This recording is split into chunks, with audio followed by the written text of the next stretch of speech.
شروع اللہ کے نام سے جو بڑا مہربان نہایت رحم والا ہے۔ الف لام میم۔ اس میں کچھ شک نہیں کہ اس کتاب کا نازل کیا جانا تمام جہان کے پروردگار کی طرف سے ہے۔ کیا یہ لوگ یہ کہتے ہیں کہ پیغمبر نے اس کو از خود بنا لیا ہے؟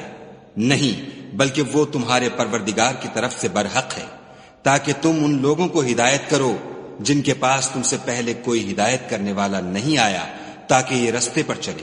خدا ہی تو ہے جس نے آسمانوں اور زمین کو اور جو چیزیں ان دونوں میں ہیں سب کو 6 دن میں پیدا کیا، پھر عرش پر قائم ہوا۔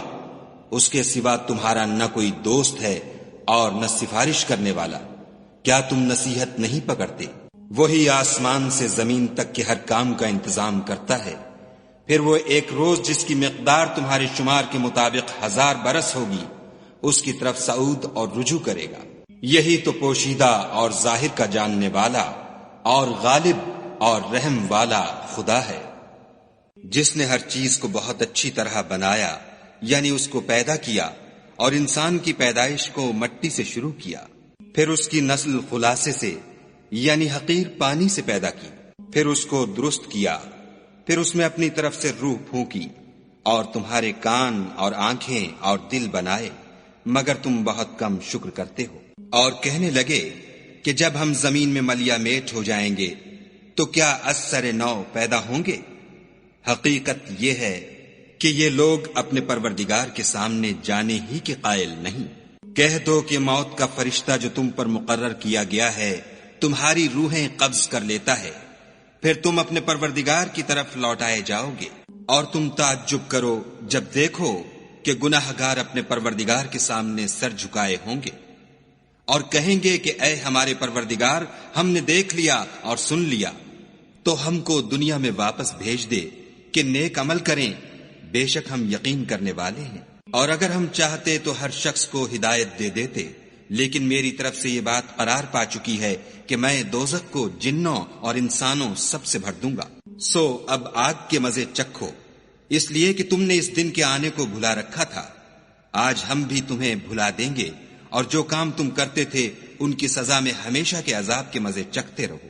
ہماری آیتوں پر تو وہی لوگ ایمان لاتے ہیں کہ جب ان کو ان سے نصیحت کی جاتی ہے تو سجدے میں گر پڑتے اور اپنے پروردگار کی تعریف کے ساتھ تسبیح کرتے ہیں اور غرور نہیں کرتے۔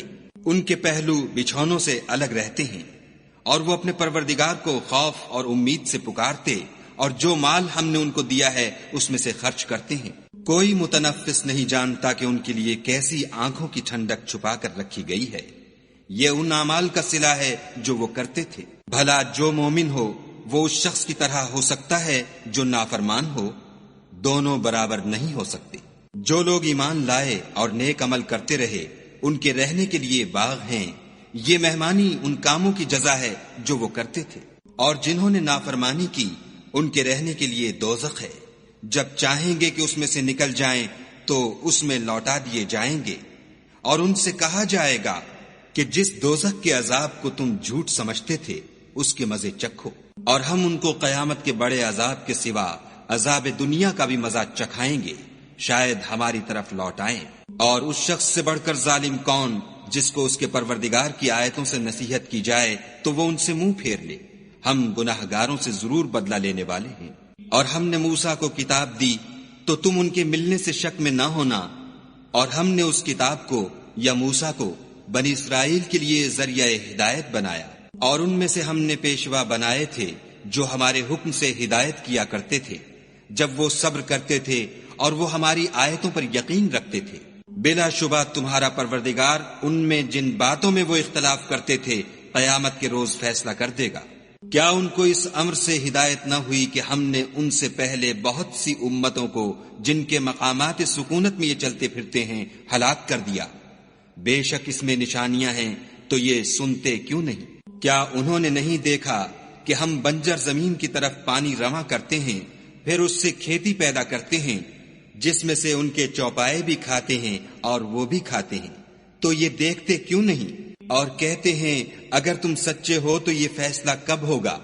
کہہ دو کہ فیصلے کے دن کافروں کو ان کا ایمان لانا کچھ بھی فائدہ نہ دے گا، اور نہ ان کو مہلت دی جائے گی۔ تو ان سے منہ پھیر لو اور انتظار کرو، یہ بھی انتظار کر رہے ہیں۔